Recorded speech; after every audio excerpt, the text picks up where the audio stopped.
You claim to prioritize immigration enforcement against criminal aliens, and the number of available immigration detention beds you utilize continues to fall.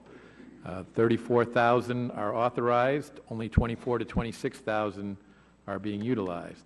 So can you explain to me the continued increase in the number of convicted criminal aliens in removal proceedings who have already been ordered removed, who are not being detained by DHS? The number of these convicted criminal aliens allowed on our streets has gone up by 28% in less than 3 years. And again, I'll direct your attention to the chart over there. From 270,000 to almost 350,000. These people are out on the streets, and many, many of them are committing new crimes. And I would very much like you to explain how this priority system is working when you're not fully utilizing it, not removing 350,000 people who have been ordered removed, and not even using the capabilities that the Congress is paying for. Well, last time I looked, the number of those detained in immigration detention has been going up.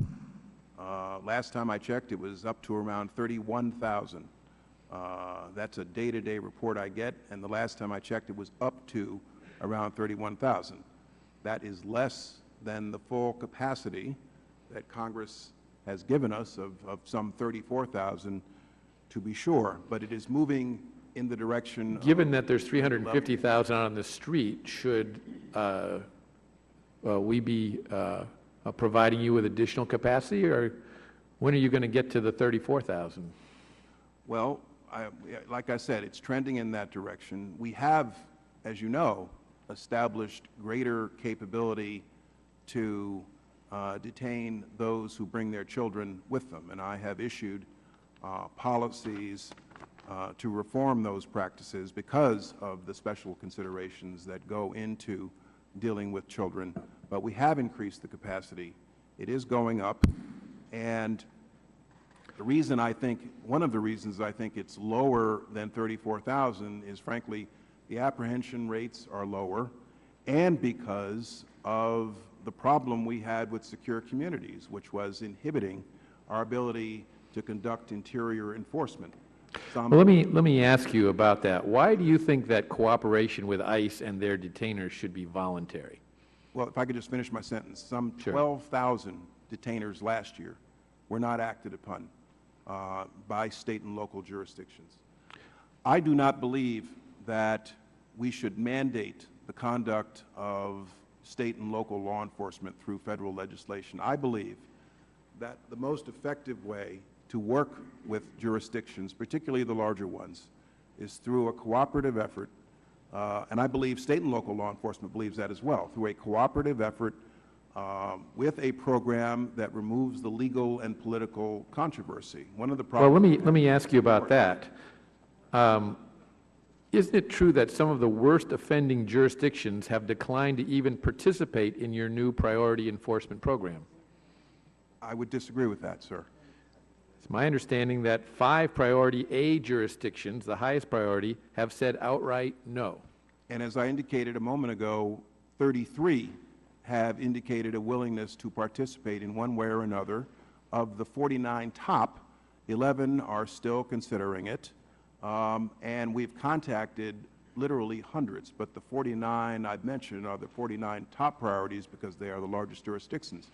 And the overwhelming number have indicated a willingness to work with us.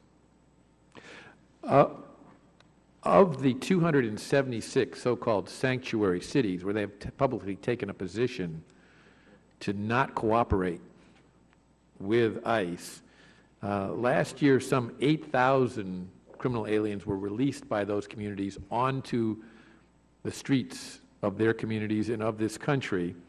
And in the short time since those 8,000 were released, they have already committed nearly 1,900 new crimes. Why wouldn't it be a priority to do everything possible to mandate, influence, whatever the case might be, for them to honor ICE detainers rather than to see this occur? Now, I have to say the Department is not operating with clean hands when they go to these communities and say don't release 8,000, because the Department released 30,000 last year under their own procedures. And again, that helped to contribute to this growing list now of nearly 350,000 individuals who are either under a deportation order or have deportation proceedings pending, who have been released by ICE or by others and are out on our streets.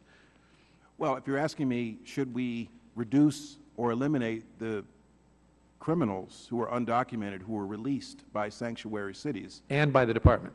I agree that we should work to reduce that number. Absolutely. I agree with the spirit of your question. But the trend's going the wrong way. I disagree that through federal legislation we should mandate how state and local law enforcement relates to us. I don't think that that's going to solve the controversy in the courts. And in terms of the 30,000, as you know, Chairman, I have issued... How about incentivizing them?